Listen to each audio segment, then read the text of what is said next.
Tough way to lose a series today. Just kind of what was your takeaway? There was opportunities early, a lot of runners left on base. Mm-hmm. Yeah, it was a team loss. Just there, many areas, where we could have, responded or, had some more runs. But, as coach says, got to take our loss on the chin, move forward and learn from it.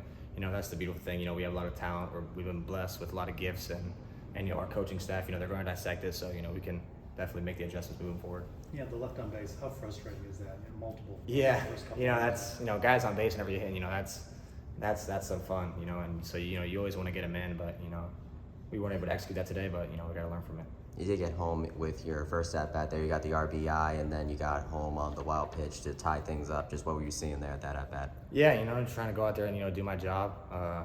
Runner on second, we're down by 1, so, I was definitely, thankful, that I was able to get the job done. But, also there's other at-bats, that I wish I could have gone back and done. But, like I said, you just got to learn from it and move forward.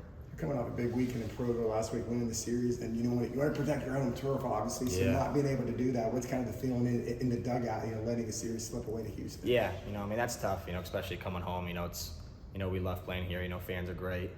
Great atmosphere. Just you love playing home, so you want to take advantage of those moments, especially conference. So yeah, that was tough, but we got to learn from it. Especially like with the experience that we've had last year. There are guys on the team who understand the significance of Sundays. So moving forward, we got to improve on that. What was coach's message after the game? Yeah, just like taking, our losses like a man, learning from it. Just certain areas in the game, kind of like really all around, we just lost, there's no pointing fingers, we just lost today, really. You were able to come back twice to tie it up. What do you think the team needs to do in order to keep that going through the game all the way to the end? Yeah, just on all sides, just kind of execute. From the hitting side, we had more chances to do more runs. I don't really like to speak on the pitching side because it's not my aspect, but, as hitters, we know that we could have done better. We could have scored more runs, and especially with the guys left on base. So that's the main thing. Just worry about, what us as hitters have to control. Not so much about this game today, but, you're into your second season, playing college baseball, had an excellent true freshman year last year. How more comfortable do you feel out there, now that's your second time going around through a season? Yeah, more comfortable, definitely understanding more. Coach talks about how, like these are, big weekends, these are super regional type series, it makes more sense, understanding, looking back on last year, thinking about all the Sundays, and certain games that are important to win, so just got to do better at that, execute, because whenever you want to play in June, games like, on Sundays and where you can take series are huge and win, definitely. Conference play, it's going to be like this every weekend. Mm-hmm. Yeah, there's no easy games in conference, you got to definitely take the bull by the horn whenever you have it, whether you're winning or you want to make a comeback, you got to finish it because, they're all good, so everyone we face is good. So anything from last weekend at BYU that you can take with you to Cincinnati about being on the road now? We're a tough team. Like, I've never played I've never played in the snow. So, that just shows our toughness. Obviously, everyone knows that we have talent, but being able to, really tough it out, whenever you're down or whenever you're winning,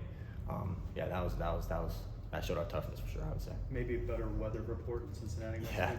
Yeah, hopefully. I know that was a week ago, kind of age of history, but that must have been surreal for a kid from Florida. Yeah. You're out there and there's like a snowstorm going on through the game. Yeah, that was wild. Definitely, it was cool, being able to go out there and play, Obviously, there are moments where, it could be hard, but, that's what you play. You play, for the hard moments, and so that was cool. How was the heated field after all? I don't really. Did you feel it? Did you? Not really. I think they may have turned it off or something. I don't know, but. Did it just melt the snow? Yeah, I think they turned it on maybe just to melt the snow. It didn't warm you up any? No, it did not. What's the toughest thing when it's cold like that? Because I remember the weather forecast in Cincinnati, it might be cold there too. Yeah. What's the toughest thing for a Florida guy to deal with when you're playing in cold weather? It's not really that bad. Whenever you get out there and you're moving around, you warm up. But the snow was that was interesting. But besides that, we've played in snow last year. We played in snow, so it's something you got to learn. Like Coach says, if you want to play in this league, you have to play in the cold. So. Espinal continued his hitting streak today. I remember hearing from all the players ever since the beginning of the season that he's someone we should be keeping an eye out on. So what has it been like watching you to see him on the streak he's been on? Oh yeah, it's great. Like it's especially being able to watch it. It's definitely. I can't really say it's a surprise because we all know he's phenomenal. So I'm glad he's able to go out there and put on a show, and he's been able to be consistent, and I believe he will continue to be consistent because he's that great of a player. That's good. That's luck on the road. Thank you. Thanks a lot.